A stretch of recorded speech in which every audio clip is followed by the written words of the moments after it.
Hello बच्चों, good morning, good evening and good night. आप जिस समय भी मेरा वीडियो देख रहे हैं बच्चों, उस समय का मेरा नमस्कार।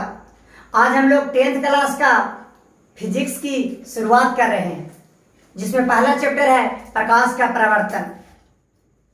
ठीक, तो आइए स्टार्ट करते हैं प्रकाश का परावर्तन। तो सबसे पहले बच्चों हम लोग देखेंगे कि प्रकाश क्या होता है। तो प्रकाश एक ऐसा कारक है जिसकी सहायता से हम वस्तुओं को देख पाते हैं। प्रकाश एक ऊर्जा का रूप है जो हमेशा सीधी रेखा में गमन करता है। ठीक, आइए इसे हमने बच्चों लिख रखा है।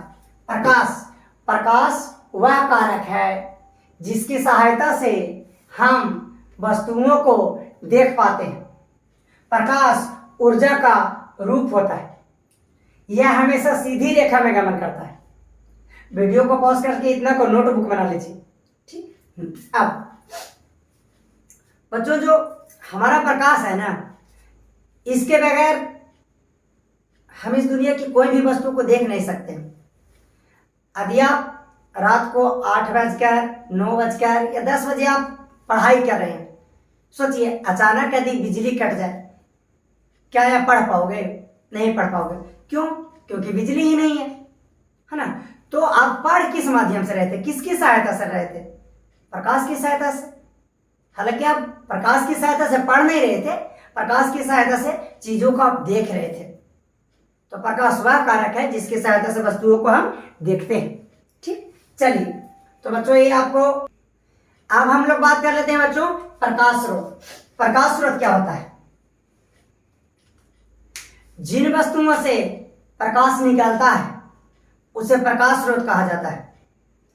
हमारे आसपास की वे सभी वस्तुएं जिनसे प्रकाश निकलता है प्रकाश स्रोत कहलाता है।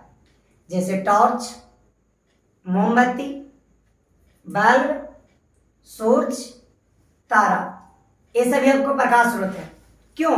क्योंकि ये सारी की सारी ऐसी वस्तुएं हैं जिनसे प्रकाश निकलता है।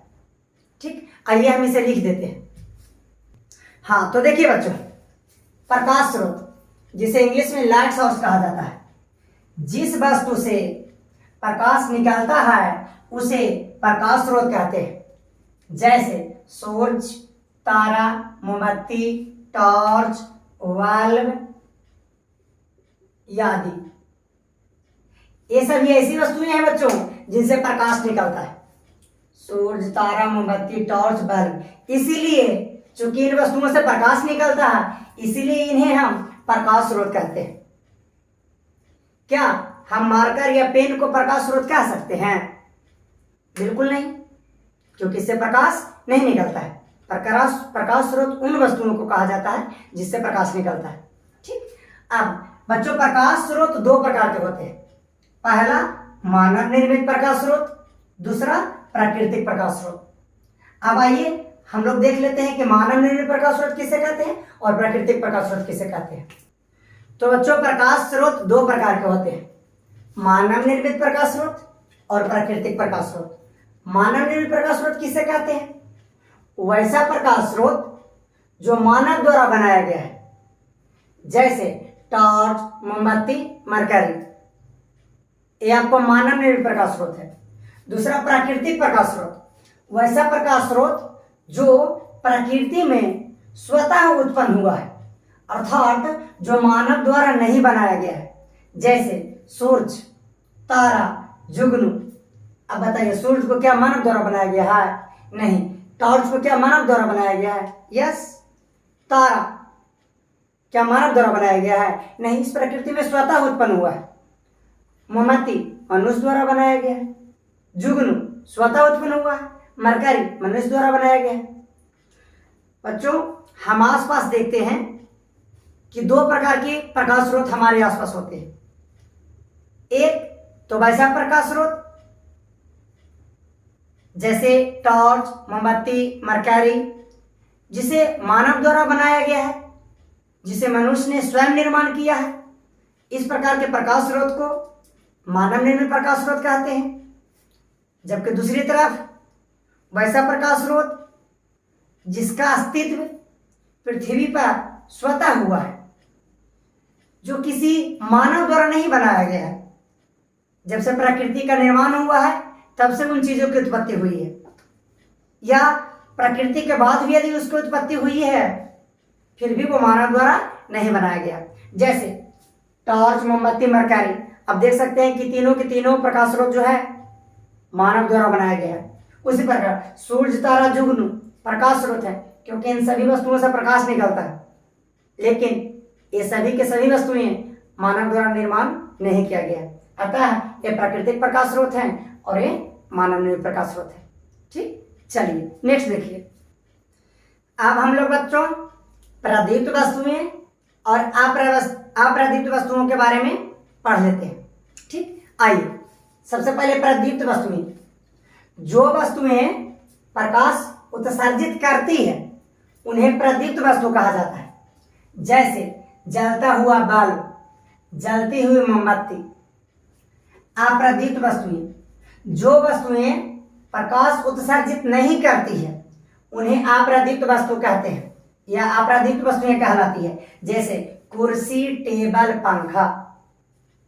ठीक, तो प्रदीप्त वस्तुएं बच्चों आसपास की वे सभी वस्तुएं जिनसे प्रकाश निकल रही होती है उन्हें हम प्रदीप्त वस्तु कहते हैं, और आसपास की वे सभी वस्तुएं जिनसे प्रकाश नहीं निकल रही होती है उन्हें हम अप्रदीप्त वस्तु कहते हैं। जैसे एग्जाम्पल के लिए हमारे पास कागज का एक टुकड़ा प्रदीप्त वस्तु है या अप्रदीप्त वस्तु है।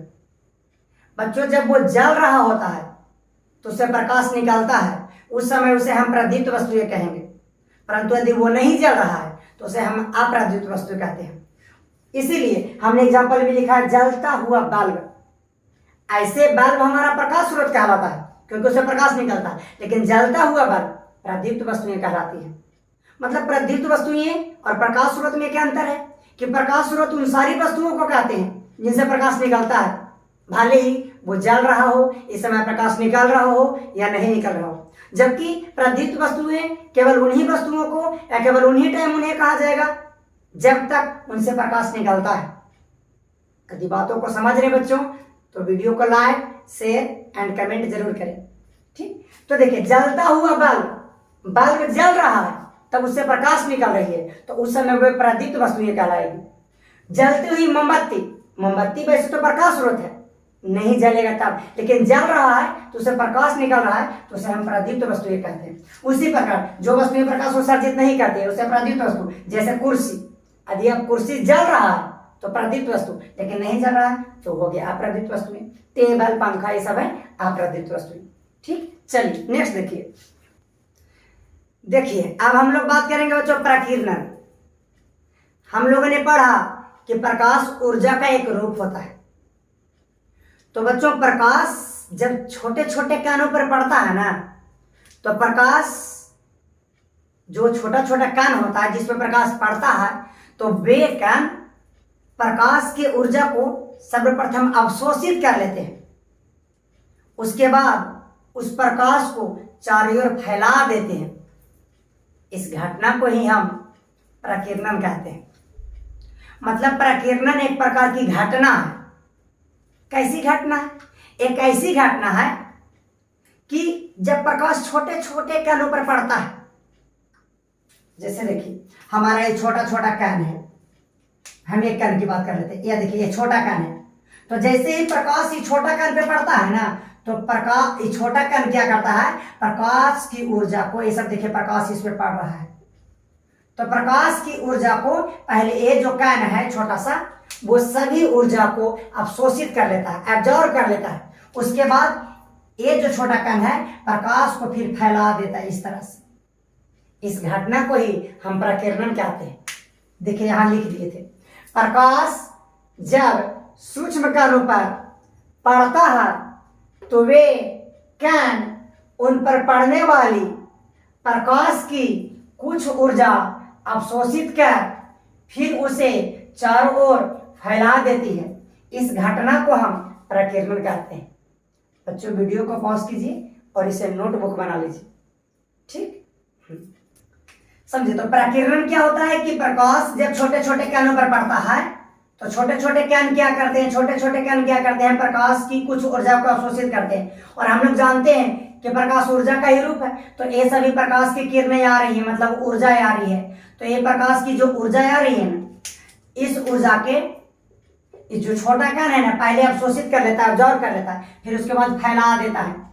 इस घटना को ही हम कहते हैं प्रकाश की प्रकीर्णन। एक प्रकार की घटना है।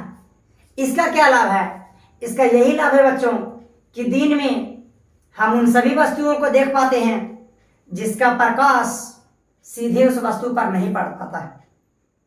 यानी जिन वस्तुओं पर सूर्य का प्रकाश सीधी रूप से नहीं पड़े फिर भी उन वस्तुओं को देख पाते हैं, तो इसका मुख्य कारण है एक घटना, और उस घटना को हम कहते हैं प्रकाश की प्रकीर्णन। चलिए नेक्स्ट बात कर लेते हैं बच्चों। अब बच्चों हम लोग प्रकाश की किरण पर बात कर लेते हैं। प्रकाश की किरण, हम जानते हैं कि प्रकाश किसी वस्तु से निकलकर सीधी रेखा में गमन करता है। तो बच्चों प्रकाश जब किसी प्रकाश स्रोत से निकलकर जिस रास्ता पर गमन करता है, जिस रास्ता पर वो चलना शुरू करता है, उस रास्ता को, उस पथ को हम प्रकाश की किरण कहते हैं। देखिए प्रकाश की किरण, प्रकाश किसी प्रकाश स्रोत से निकलकर जिस पथ पर गमन करता है उसे प्रकाश की किरण कहते हैं। उसे मतलब किसे?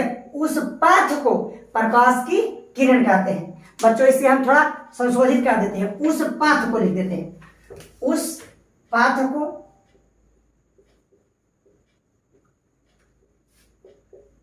प्रकाश की किरण कहते हैं।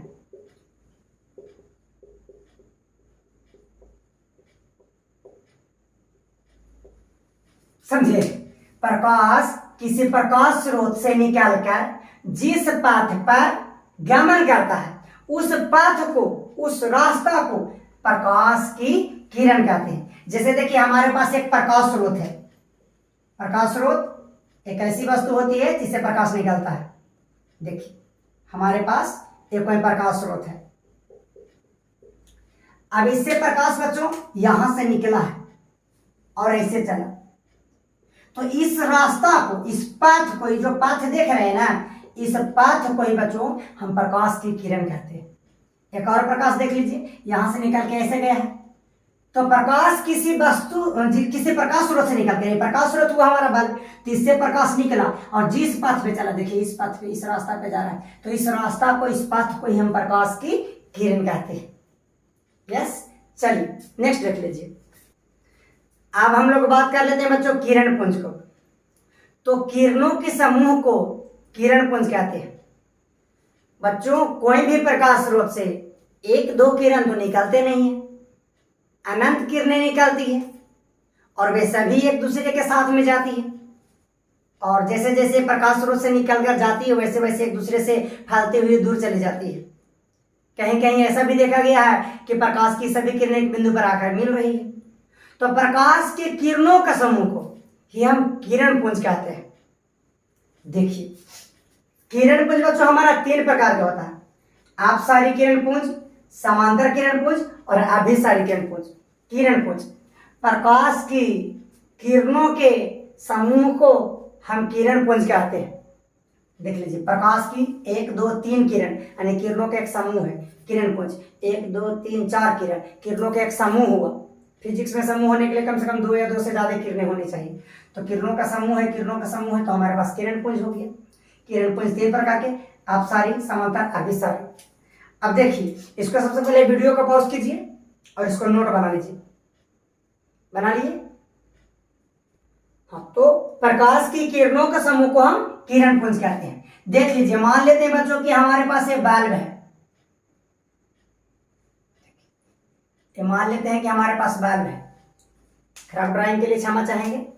अब ये बल्ब है, तो इस बल्ब से 1 2 किरण तो प्रकाश की किरण निकल नहीं रही होगी, बहुत सारे प्रकाश की किरण, ये प्रकाश की किरण, प्रकाश की किरण, प्रकाश की किरण, प्रकाश की किरण, बहुत सारे निकल रही है।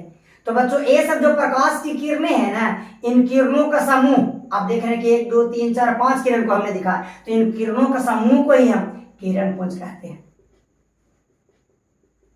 बात समझ रहे हैं? यदि एक प्रकाश की किरण चलने लगे तो जिस पथ पे चलता है, जैसे इस पथ, इस पथ, इस पथ, इस सभी पथ को हम प्रकाश की किरण कहते हैं। और किरणों के बहुत सारे समूहों को, जैसे इतना सारा किरण है, इतना सारा किरण है, इतना सारा किरण जा रहा है, देखिए इस प्रकाश स्रोत से इतनी सारी किरणें निकल रही, तो इन सभी किरणों का समूह को ही हम प्रकाश की किरण पुंज कहते हैं, जो कि 3 प्रकार के होते हैं, अपसारी, समांतर और अभिसारी। अब आइए इसके प्रकारों का वर्णन कर लेते हैं।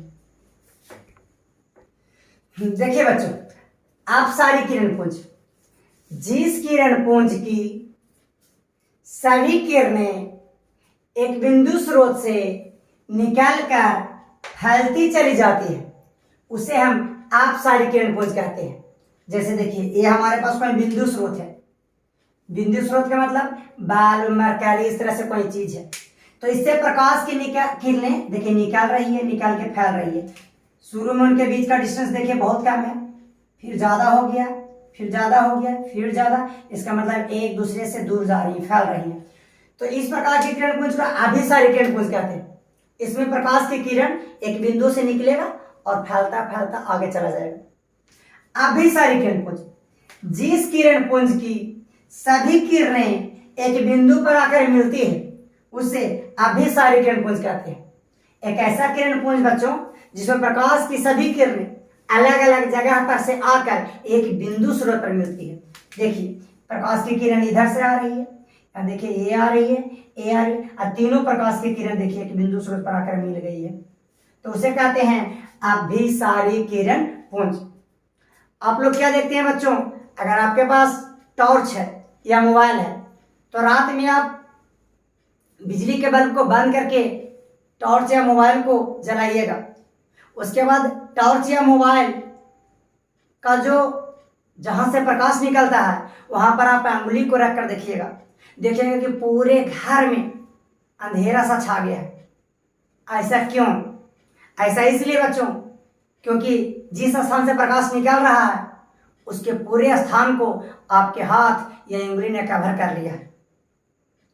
आइए आप उसके बाद देखिएगा कि जैसे ही आप उससे जैसे जैसे दूर लेकर जाइएगा, वैसे वैसे आप देखिएगा कि आपका उंगली का केवल एक छाया बन रही है। जबकि आप उंगली को टॉर्च के निकट लेकर आइएगा तो देखिएगा कि एकदम पूरा का पूरा घर में अंधेरा सा छा गया। ऐसा इसलिए क्योंकि जब एक टॉर्च के पास था जहां से प्रकाश निकल रहा था, तो प्रकाश के सभी किरणों को आपस में छेक रहा था, घेर रहा था। लेकिन जैसे जैसे दूर गया, प्रकाश की किरणें इसे फैलती चली गई। तो चूंकि प्रकाश की किरणें एक बिंदु स्रोत से फैल रही है, तो उसे